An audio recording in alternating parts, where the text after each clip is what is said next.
Welcome to Coffee and Contemplation with Susan Dunlop. Hello, I'm Susan Dunlop, a self-leadership coach and 3 Vital Questions facilitator living in Noosa, Australia. If this is the first time you've joined me, welcome. And if you've been tuned before, thank you for coming back. People passionate about what they deliver to the world intrigue me and make me want to know what, how, and why they do what they do. I choose to surround myself with people who set magnificent visions, take risks to do good things in service of others, and are kind-hearted, purposeful, and wise. Guests joining me on the Coffee and Contemplation podcast are invited to share their personal stories with vulnerability for the benefit of others and are people with either professional or experiential knowledge of the theme of each episode. Today's guest is Dr. Victoria Wilson Crane, the author of 16 Days, A Sudden Death, What to Say.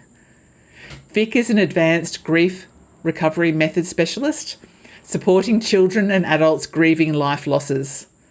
Her memoir and self-help book 16 Days was published in January 2022. It is advice for those supporting others in shock and grief following sudden death. By day, an educational innovator and leader, Vic used her academic writing skills and love of words as therapy as she faced significant bereavement in 2020. Vic lives in West Lancashire, England, with her author husband Roger. They share their life and sense of humour with their dance-crazy daughter Holly May and their exuberant, unique, yet typically bonkers, flat-coated retriever, Ted Hastings. Welcome, Vic. Oh, thank you. Thank you for having me here. Yeah, it's lovely. I'm so glad that we got to meet each other the other month, and I've been looking forward to this episode for quite a while. So, Vic, I put out a call for input on Facebook and Instagram and had some conversations with people who've experienced the sudden death of loved ones. My sister-in-law, Christine, has permitted me to share some helpful feedback. Or as she said, you're Paul's auntie, as in, you can speak. She easily came up with what she found helpful or not helpful or observed after Paul's sudden death. So if it fits, there's also a comment from Paul's sister, Lisa. But first things first, Vic, I've read your 16 Days. I found it a lovely book to hold in my hand and I recommend it to anyone, and I'll probably say that more than once here in this recording. I just thought maybe you could share what made that book come about, and if you're comfortable sharing a little bit about your niece Mary Lou, please choose what you want to share. Thank you for your kind words, and it's lovely that you've read the book, and the fact that you've actually held it as well. The design of the book, it is actually a very small, relatively short book, and I did that deliberately because I wanted people to have something comforting to hold. The book came about. My niece died very suddenly in January 2020. She had a very brief illness and died within a couple of days, and it just floored us as a family. I was very close to my niece, but she also had her mum and a dad and a stepmum and a stepdad and 2 brothers and grandparents. So I found it quite challenging. Who was I in all this? Just her auntie. Yet we did have a incredibly close relationship when she was here with us on Earth. So as a typical academic, I started to read about this situation and tried to sort of glean what I could from the available literature. There's an awful lot out there for parents that have lost children, sadly, but I struggled to find anything that really talked to me on, as I've described, a sort of relatively outer ring of the grief circle. I was somebody who was supporting in, definitely, but I also needed to try and find some support out, from beyond that tight circle. So I wrote the book, and the 16 days refers to the days between Mary Lou's death and her funeral. It's not a diary, and it's not in chronological order even, but it just takes you through the sorts of things that happened in those very, very busy days. And I hope it would help readers know some of the things they could do and say if they're ever in that situation themselves.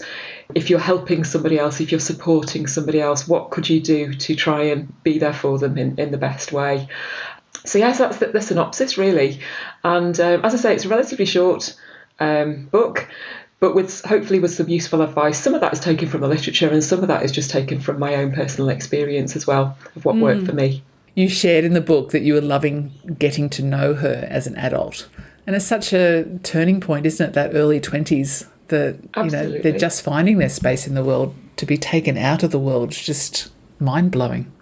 Yeah, for sure. And I'd been there during the very early years, and we'd done a lot of the childhood stuff together. And she just graduated the previous summer, so just taking those steps into adulthood. So yeah, that was pretty challenging time, really, to think somebody will disappear from your life. And although we never spoke about it, I expected she'd look after me into my old age. So I was kind of I was a little bit perturbed by that. What's going to happen now?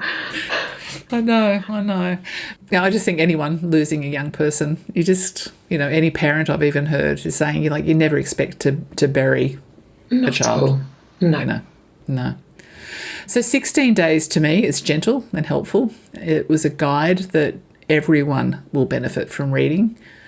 It's a beautiful blend of reflection, your memories of a young woman's life. And I loved how you put in step-by-step moments that you navigated together with your sister and your own family. And I was trying to see how that was all piecing together. I could actually feel what you were walking through with it, seeing the moments and people's actions that were odd or out of place, that you were pissed off about or you laughed about, at the craziness of it all. And then you've got the end notes and the questions that you pose then gave some answers to. And I think that's what we all need, because none of us know how to navigate this well. No, not at all.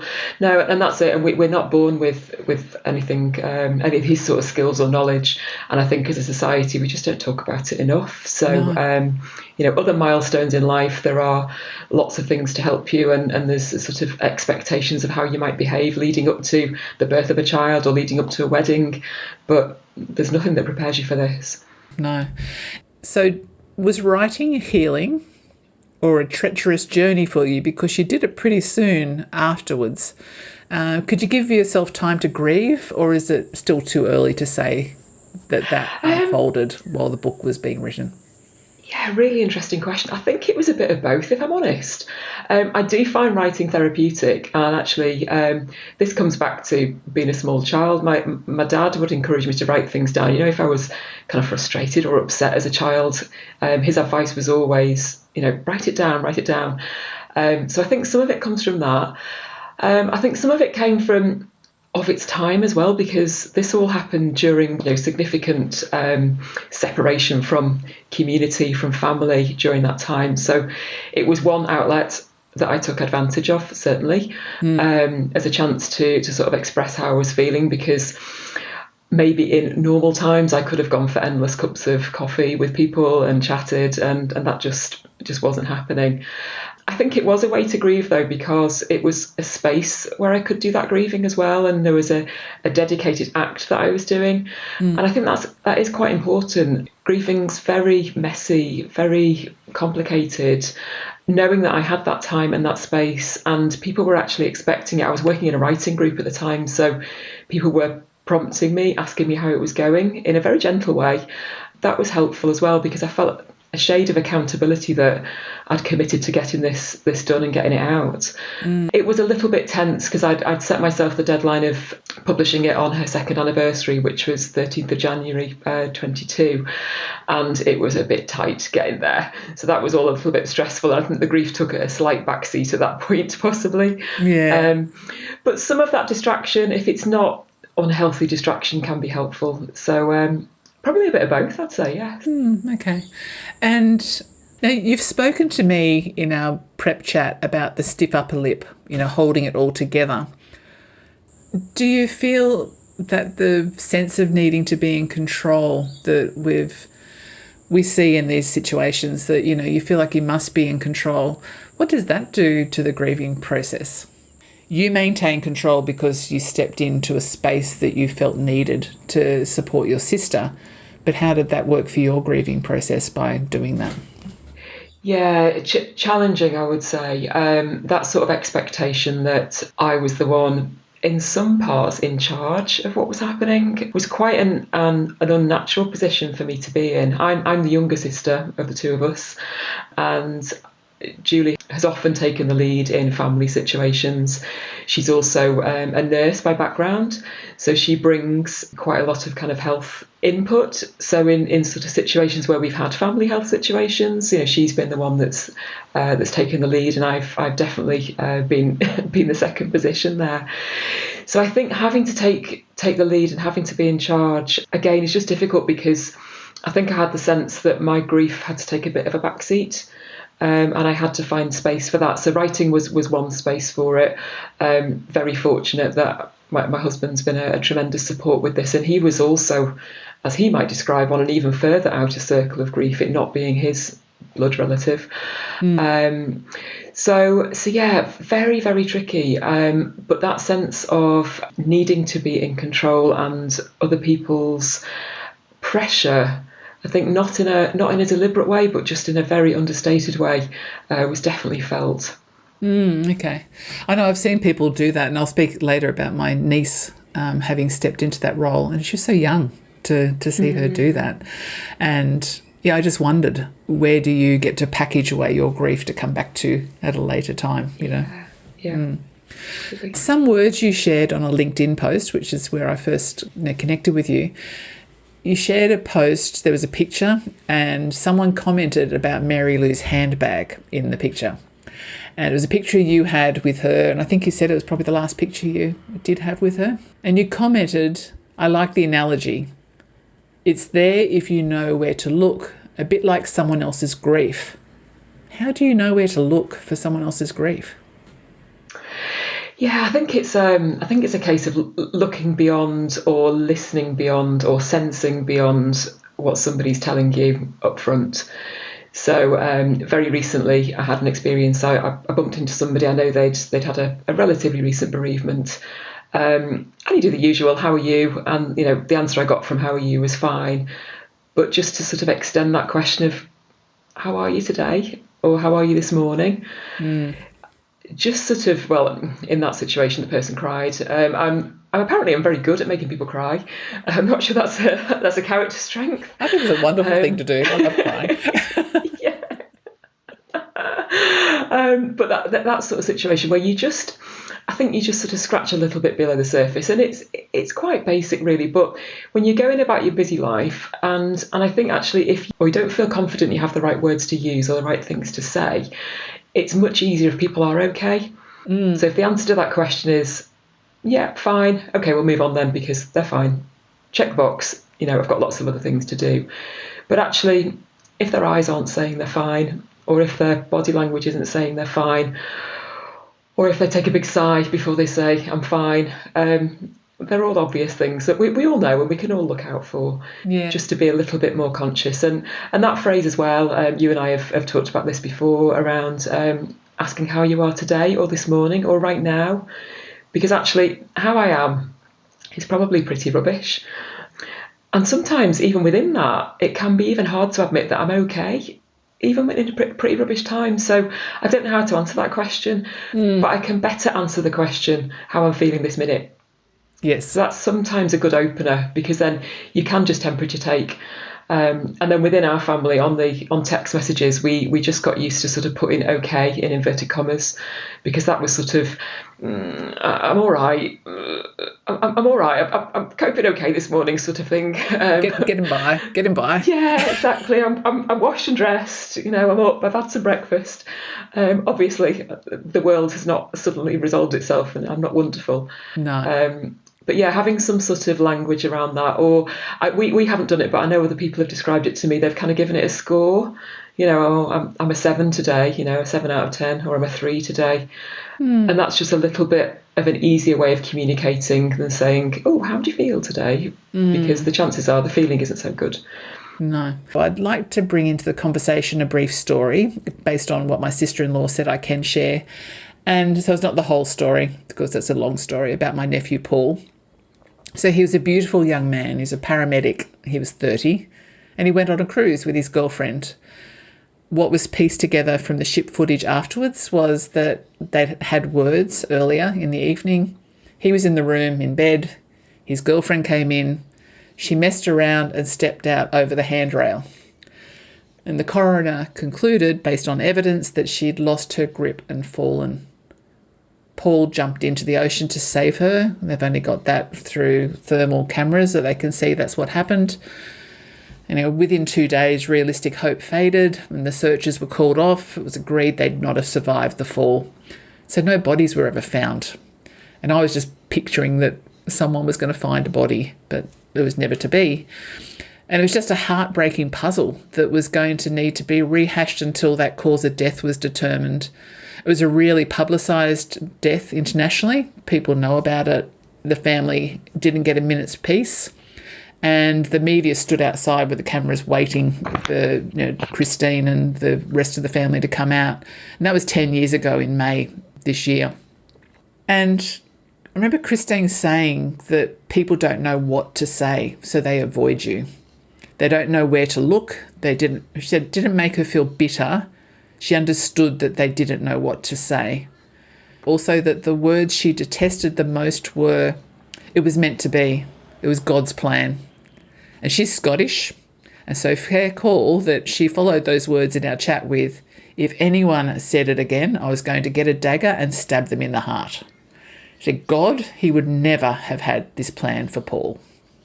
So what do you say? What do you say first? Because that's what the book is about, and then we'll go on from that. Gosh, and thank you for sharing the story. And even though I know the story, it's still shocking hearing you describe it, and so sad and so tragic. In terms of what you say, I think as humans, one of our natures is just to try and intellectualize this. So I think that's where some of those phrases come from. Of it was all part of God's plan, or they're in a better place. And I absolutely beg to differ. They're not in a better place. I want them here. Even if we're talking about, somebody who's had a significant number of years on Earth, there seems to be some level of comfort around people saying, oh, well, they had a good innings and they but that doesn't mean anything. Even if they lived to 104, if you wanted another year or you wanted another 2 years with them or another 10 years with them, that's no comfort. I think what you can try and do is try and not intellectualize it in that way and try and not find some sort of rational, oh yeah. And I think if anything, if starts with at least, stop yourself, because that usually isn't going to go a good way. I think what you can do is try and not say anything and try and listen and just be there and try and hear what they're saying, try and encourage them to talk. Maybe ask them to tell you a story about them. Ask them to talk to you about how they remember them the most. If you do have a story about them, we love hearing stories about them. And I'll tell you what, the biggest gift is when you hear people tell you a story you haven't heard before. Because particularly with a young death, as we have, you've seen all the photographs, you've heard most of the stories, but it's just so lovely when somebody comes out with something new. So if you do have a story of something that you've shared together, or a memory that you've got, or something that they did for you personally, we do want to hear those types of things. So I would say just try and encourage the person to talk if they want to talk. And actually in my book, I've got a chapter on how to talk to someone when they really want to talk about anything but the death. But in a lot of cases, we want to talk and we want to hear their name. So anything like that. But as I say, anything that starts with trying to sort of rationalise or give some sort of reason as to what's happened and that it's for the best, is probably not a good direction to go in. No, okay, that's helpful. And deep listening is not something that any of us are terribly talented in, but that's what I first took when you first started that, was to just listen. And I think people aren't really comfortable with awkward moments of silence and try to fill their space. And that's where those unfortunate comments come in, I think, isn't it? Yeah, definitely. Your mouth can sort of run away with you a little bit in those sort of situations, I think, because you do want to fill that silence. But if you just make an effort not to do that, I say listen, watch for them, cry with them, hold a hand, put your arm around them if all of those things are appropriate, if you feel they're appropriate. So yeah, that's a really good starting point, I think, just to be in listening mode rather than in speaking mode, and try not to be in fix-it mode either, because I think I'm by nature quite a fixer and want to try and make things better for people. But it's unlikely you're going to do that in this situation, so just put that to bed for now. Oh, how many people say, I just want to make this right? How can I fix this? Yeah, and you can't. No, No, you can't. at all. So next is what to do or not do. And this is something that I struggle with so I'm Paul's auntie. I'm not a blood relative. And as you said, there's, that's part of the mix as well. I live in another state in Australia. And I remember being told, I was in the office where I was working and then getting a call from my brother, I think it was, asking me about the surname of the person who'd gone missing. And it was in the news. I said, yeah, it is. It's him. And it was just like goosebumps. And then we all had to go silent because the media was going to latch on to anyone. So no mention on Facebook, no anywhere. We had to just be silent with it and listen to what the recommendations were to the family in Sydney. They had, I think, the ambulance service who Paul had worked for came in and really supported the family, which was so good, and told them just to bunker down and not go out the front door and all of that type of thing. So I remember thinking, well, I don't know what I can do because I'm not there. It's not my son. What am I supposed to do? I'm the auntie. Where do I help? How do I do what's right, what's wrong? I've been with people, friends who've known their husbands were about to pass, that they might have had cancer or whatnot, and I've been there on those journeys and I can walk those journeys. But with this, I just didn't know what to do. Should I call? Should I not call? Should I go down there? Should I stay? Should I step away? Should I give them peace? I wouldn't be alone in that way. So how do you get all of that right? I think probably the first thing is there is no universal truth about this. All I can do is talk from my experience and what really worked for me and what worked for us. And I think one of the things, and you touched upon it a little bit earlier on, around avoiding the situation, I think perhaps that's one of the things that a brave person on the outside can do, and that's not ignore, that's not avoid. And it's to make an offer and probably make a concrete offer of something that you can do. So if we think about, first of all, we just talked about some of the emotional stuff, but we think about some of the practical things that people need to do in those very early days after an unexpected death. Things just aren't in place. So people still need to eat. There's outside agencies we need to talk to we've never spoken to before. So are there things that you could do that you've got maybe skills or talents or even a little bit of experience in? So maybe you've got contacts within those sorts of industries where people have had a good service that you could recommend.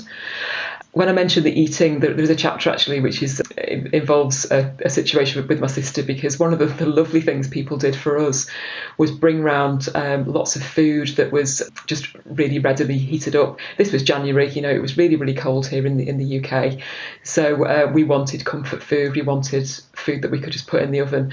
And Julie actually said, at one point she said, I could get used to this. This sort of regular service of things arriving at the door. There was hot pots. There was all sorts of, ready meals, healthy ready meals, that sort of thing coming. But that was really, really helpful because everything goes out the window. Any sort of routines go out the window. But you still need nourishment. You still need to eat. You still need to be looked after in that way. So if you can help with anything practical like that, that's really good. Pets might need looking after. Young children might need looking after. And I would say, where you're sort of treading that fine line between should I or shouldn't I, what worked really well for us was to usually offer with a question that was a very easy question to answer. So as an example, don't say, I'm going to the supermarket, what would you like? That's far too complicated because I just can't think. And the answer will probably be, oh, I'm all right, it's okay. But I'm going to the supermarket, would you like this or this? Or I'm going to the supermarket, shall I bring it round this morning or this evening? What would you prefer? You can answer questions like that usually in those sort of situations. So that can be helpful. So just try and take some of the effort out of it. That will mean that the griever can focus on all the other stuff they're trying to do at that time.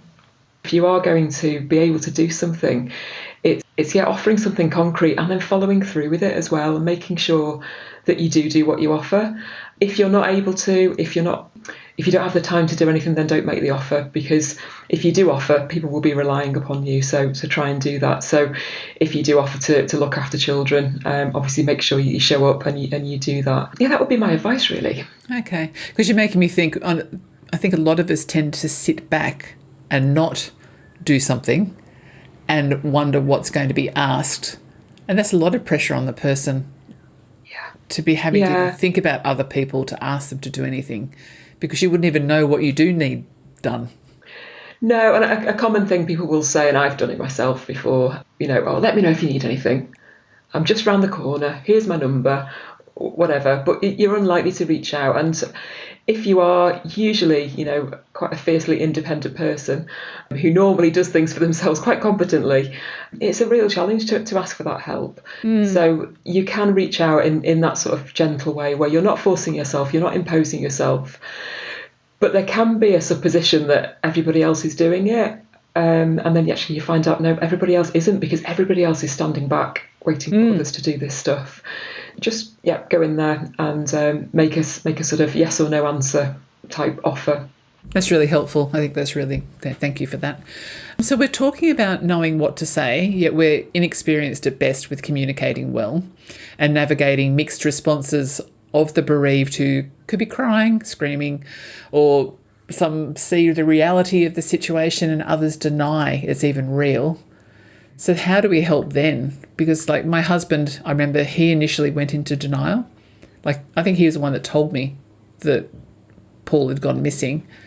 And then someone had said to him, oh, my condolences. And he said, I don't know why he said that, because there's nothing wrong. Paul will be back. And I'm like, okay, all right. So I was trying to navigate that. And then he didn't break down until the memorial service, sitting in the second row in the church. So how do you help when people are going through such a roller coaster of not knowing what's really happened or not happened? Yeah, tremendously challenging. And I think we possibly want people to behave in a certain way, in a predictable way. And this is probably one of those times in our lives when it's all going to be very unpredictable.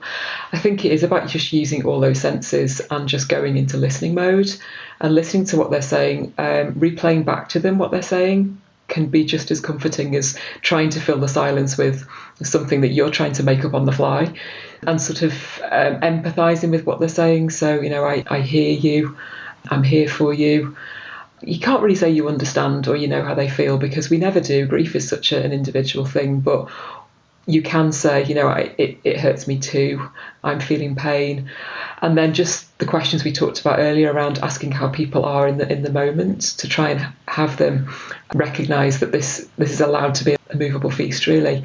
Yeah. But very, very difficult when somebody is in that sort of denial stage, because how do you try and support them when they're not behaving in the way that you're expecting them to behave? Really, really difficult. And you're navigating more than one person too. It's not, like we said, my husband's also on that outer circle.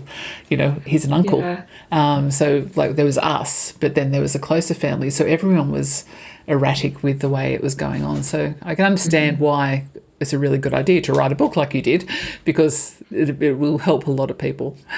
Yeah, but just be kind to each other and just recognise that on different days or in different hours, you're all going to be in different spaces. And if you can have or encourage that kind of open communication amongst yourselves, and cut yourselves a bit of slack as well. There will be likely shouting, screaming, people are going to do things wrong.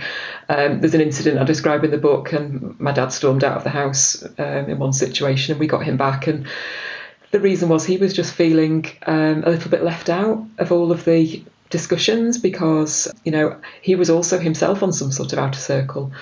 So, just recognising that and just giving each other a space really can be helpful. Yeah, beautiful. That's lovely. It made me, I keep saying it makes me think. Everything you're saying is making me think.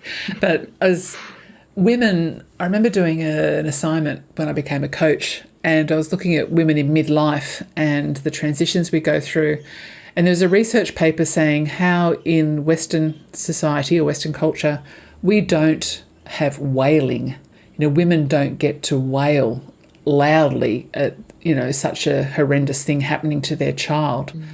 Do you know much about that from the work that you've done in grief work? Yeah, a little bit. I'm actually, as part of my my main work, we're looking at grief in different cultures at the moment. And it is a really interesting thing, because back to the phrase that you used right at the start of our discussion there around stiff upper lip, I think in our society we just recognise and celebrate if people are doing really well.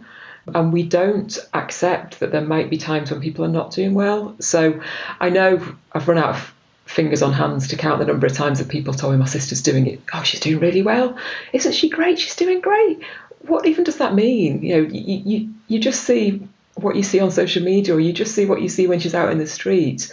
And I'm not at all, trying to suggest that she's struggling and she's in a heap. But some days we all are. Yeah. So I think it's much easier for us on the outside to feel comfortable if somebody's doing okay. And I think that sort of outpouring, that sort of throwing yourself on the funeral pyre type thing that I know happens in other cultures, I would suggest is possibly much more healthy than the way that we deal with it here in our Western culture, because there's that encouragement to minimise, to squash it.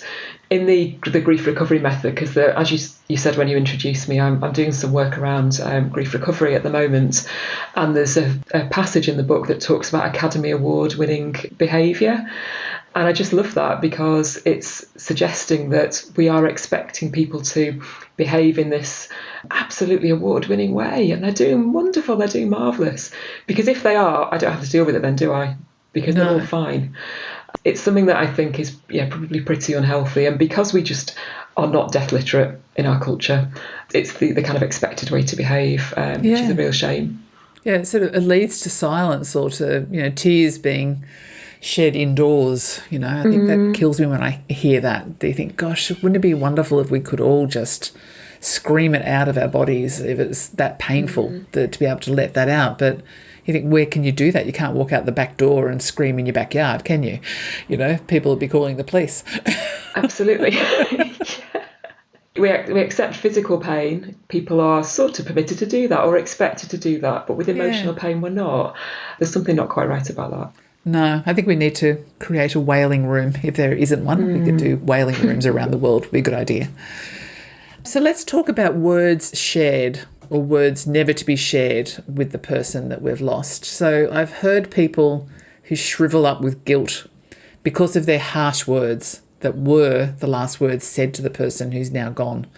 And so there's no apology got to be given, and it all heard, and the hurt that can never be taken back. And then on the opposite side of the coin, in Paul's case, when I asked about your podcast coming up and I asked for some thoughts, Lisa, Paul's younger sister, shared her thoughts about the words that never got to be said. And she said, when it suddenly happens, you don't get to say your formal goodbyes. 1 minute he was there and the next he was gone. She said she went over thoughts many times that, she drove him to the ship. What if she hadn't dropped him off? But then she thinks, well, if I hadn't, he was going to get to the ship in another way. It's just that self-blame and guilt that we can layer on our shoulders. So how do you reconcile those two completely different scenarios? Yeah, it's really, really tough. And I think the grief recovery method that I mentioned before from the Grief Recovery Institute, a lot of this work is based upon communications and things that we wish we'd done differently, better or more. And what I try and do through this work is to try and help people express those communications. For people that have died, if we're talking about grief from relationships where people have died, obviously we don't get to say those things. But around relationships that have broken down, sort of estranged relationships, we don't say those things either, because often there's quite a harsh cut-off and we don't revisit those. So these sort of tools can be applied to lots of different situations where we've experienced loss.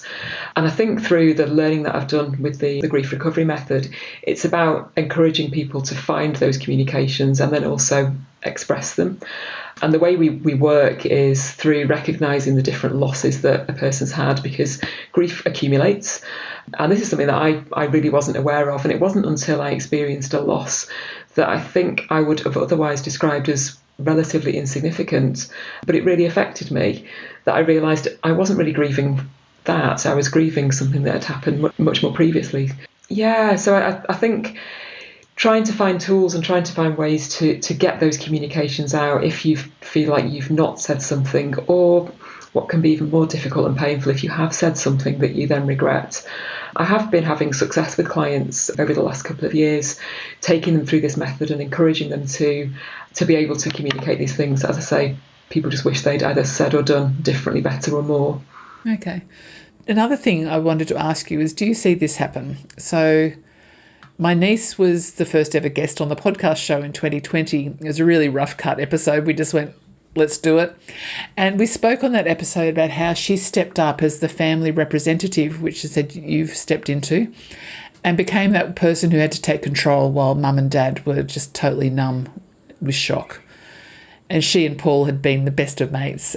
And I was just blown away by how she did what she did. She'd only just given birth 4 months before, and an incredible young woman. So do you see that happen? The shift is a shift in dynamics that needs to be adjusted back to normal afterwards. I just sort of wonder how many times that occurs, and then the dynamics never come back down to, the mother-daughter relationship or the father-daughter relationship. Yeah. Really insightful. And if any of your listeners haven't heard that podcast, I know you say it was a rough first attempt, but it's a great listen. I would encourage people to listen to that. Very challenging, I think, to think about how going back to normal, because I don't even think that exists anymore. I think maybe families achieve a new normal. I certainly, from my experience, feel like I moved into a sort of different phase of my relationship, both with my parents and my sister during this period. Arguably something that I should have done sooner. Arguably I ought to have stepped up earlier, maybe. I have reflected on that myself. But yeah, I think once you've had something so seismic happen as part of your family, I think it's very difficult to then change into going back to the normal pattern of things. I think what can be difficult with that is then how we navigate future events, what might be coming up next, how you then consider what life might be like in the future when you're going through the next sort of family situation, which nobody's predicted. We don't know what's coming down the pipe, do we? So yeah, really interesting one. And I just think, something so seismic as that, I think just changes everything. You cut through the crap a lot more in life. And I can see now, thinking about that, Lisa's got very strong values, and family is all that matters, really, to her. And I think that's just amazing also to witness in a young woman, to be able to put aside anything else is nonsense. This is all that matters. So I can see just from you saying that that's probably that shift. And it's probably an important shift, It's okay that it is a shift that happened because it was necessary. It is. And I've got probably a much lower tolerance for triviality than before. Some stuff just does not matter. And we all get ourselves in these situations, don't we? And we get slightly overtaken by stuff, the small stuff in life. But I do think I have, a much lower tolerance for the minutiae in life. Yeah. I find admin and home admin more and more challenging because I just find that very hard work these days. It doesn't sort of matter. So yeah, I think that's probably one thing that I suppose cut the crap is a good way of describing that. Yeah. So we'll go on to the greatest comfort for the bereaved. And Christine said to me that the ambulance chaplain, because Paul had been a paramedic, and she's not religious, but the ambulance chaplain would come around to their house, and every time he did, he gave them both a big hug, and he'd ask, "How are things? What are you thinking?" So that's one. And then another one was, she said, a lady in her community had had a son when she was 50 and she'd passed away, but her son would just pop around to say hello, nothing in particular, no reason to be there, but would just say, like, "What biscuits have you got in the cupboard?" And she said it just made her laugh. It was just like the randomest things that were coming up that made a difference. And she said otherwise there was a mother of her son's friend who'd also lost her son in a shooting in a street, and she was incredibly supportive. And she said she doesn't recall now, but this woman said to her, "You're not alone." And she told her to scream, do whatever she wants. And I remember Christine at the time saying, that was just so wonderful to know this woman had my back. So I think that they were examples of what she felt were the greatest comfort. Is there other ones that you've come across? Yeah, I think, and all of those kind of resonate with me, to be honest, in different ways. I think what I like about some of those, which my other go-to would be around a bit of certainty where there's loads of uncertainty. So anything that provides you with a bit of routine, I suppose a lot of what was going on for our family was a lot of kind of drama, and I don't really do drama very well. So anything that was providing a little bit of quiet and peace and comfort was useful. One thing I did, because I was living at the time, I was living about 2 hours drive away from where my sister was living and where my niece died. And obviously, as soon as we knew she was very poorly, I travelled over, and then I did go back home to my family home, 2 hours away, I think one weekend before the funeral. And that opportunity just to get a little bit of space and a little bit of normality. I could see our dog again, and pets don't ask you questions. Pets just wonderful to help you through situations like this. So yeah, I think I would really sort of hone in on trying to get a bit of certainty where there's just a lot of chaos and uncertainty was just really helpful for me. So I suppose being the helper in that situation is, if you are going to call round and you say you'll call round at a particular time, make sure you do that. And then there's just some surety about what's going to happen. Or if you offer to do something, or you offer to take charge of a task, as we talked about before, just making sure you do that, and just being good at your word really can be helpful and can be comforting in a world of abject chaos, really. And you did say too, that's interesting, because on the back of the book you said, or the account on the back is sad, funny, honest accounts. And I remember that the funny part of it feels a little bit odd at the time, but I remember we as a family, even on the way to the memorial service on a bus that they were provided us with, people were cracking jokes, and it felt odd, but right. It's like, Paul would love that we're laughing, like it was such a strange thing that was between tears and laughter. There's such a turmoil and chaos on the inside of your head, let alone what's going on around you, isn't it? Absolutely. And I can remember there were a couple of situations where we ended up sort of really kind of belly laughing, daft things that had happened, unexpected things that had happened, even sort of laughing with people when, with all best intentions, they'd done things that were really quite unhelpful.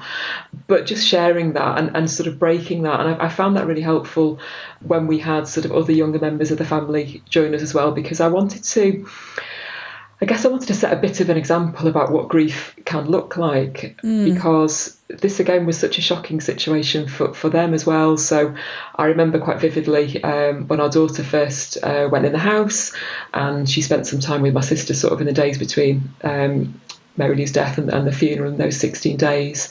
But I just wanted to see that Julie was sort of up and functioning and talking, and because everybody has just got that fear of, I don't know what to do, I don't know what to say. And then if you think a young person as well, the first time they're experiencing this.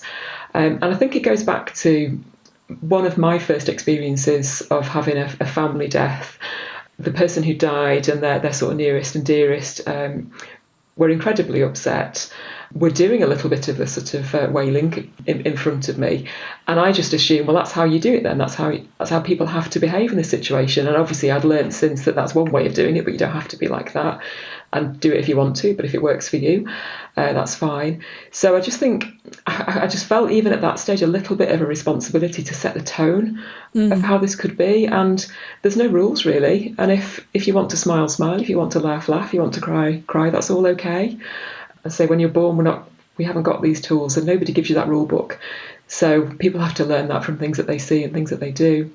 Yeah, and you've provided a guide by writing the book that you have. So I think there is no rule book, but if there's a guide, it will help people. And Vic, we're actually at the end of our session, and that was incredibly quick. And we engaged for this conversation over a month ago or more now. I've really appreciated having your book to read, because I'm like everyone else. I'm not sure what is enough or too much, right or wrong, when a friend loses someone close in sudden circumstances. I reached out probably because I needed to talk to you as well to understand that. So thank you. Thank you, and thanks for having me. It's been great chatting to you. Before we finish up though, is there anything that I didn't ask that you would think would be helpful to have covered before we close out? No, I don't think so. I think it's just important to reinforce that there's probably no right or wrong way, but what I've just tried to do is provide some guidance from things that I've learned and from experiences that I've got. Always, I never expected to be in this situation, never expected to be sharing this, but it is a small comfort when somebody say that they've read and they've actually put some of those tips into practice as well. So it's quite heartwarming when I hear the kind of feedback that you've provided for me today. So thank you for that, and I just hope it's useful for others of your listeners out there. It is a strange feeling, isn't it, having a memoir about something that you wish you'd never had to write about. But, yeah. You think about the good it will do in the world, and that's the big part of it, I think. Yeah, I hope so. Yeah. So, listeners, I hope this episode has been helpful and enlightening. I highly recommend getting a copy of 16 Days. It's a small, purple-covered book that I fit from the base of my hand to my fingertips. It's got beautiful little white flowers on the cover, and it's small enough to slip into your bag and read within a couple of days. It was a really easy read. If reading Vic's words mean that you can have a sense of clear purpose on how to support someone who's been through a shocking loss like Vic and her family experienced, or as my sister-in-law and our family did, that's something that not many others know how to do. So take the lead where we can in the world and model how to do this so that others may follow your lead. I'll share in the episode description how to make contact with Vic. The transcript of today's conversation will be shared on my website, susandunlop.com.au, after the Christmas break. Vic's episode has been broadcast across 7 or 8 streaming sites, including the one that you're listening to now. You can also watch for opportunities to pose your questions to future guests via my Facebook or Instagram profiles, Susan Dunlop, Lead, Believe, Create.